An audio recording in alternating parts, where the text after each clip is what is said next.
এবং নবী মুহাম্মদ সাল্লাল্লাহু আলাইহি সাল্লাম বলেছেন যে কোন মুসলমানই প্রকৃত মুসলমান নয় যতক্ষণ পর্যন্ত সে আল্লাহ এবং তার রাসূলকে নিজের চেয়ে বেশি না ভালোবাসে, আল্লাহ এবং তার রাসূলকে নিজের চেয়ে বেশি ভালো না বাসে।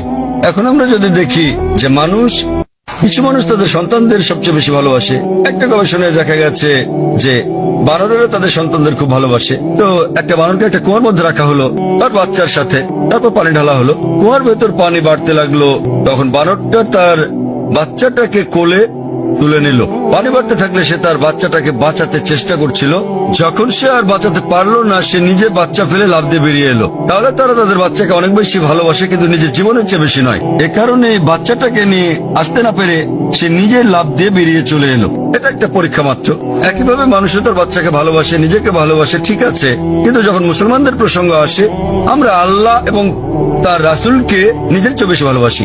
উদাহরণস্বরূপ, আপনি যদি আমাকে অপমান করেন, আমি এটা পছন্দ করব না, কিন্তু কিছু মনেও করব না। আমি পছন্দ করব না, কিছু মনেও করব না, ঠিক আছে, সমস্যা নেই। কিন্তু আপনি যদি আল্লাহ এবং তার রাসূলকে অবমাননা করেন, আমি বেশি কষ্ট পাবো। এটা সংবেদনশীলতা নয়, এটার কারণ হচ্ছে তারা আমার খুব কাছে। সুতরাং মুসলমানদের কাছে আল্লাহ এবং তার রাসূল খুবই ঘনিষ্ঠ, এমনকি আমাদের সন্তানদের চেয়েও ঘনিষ্ঠ, স্ত্রীর চেয়েও ঘনিষ্ঠ, স্বামীর চেয়েও ঘনিষ্ঠ, নিজের জীবনের চেয়েও ঘনিষ্ঠ।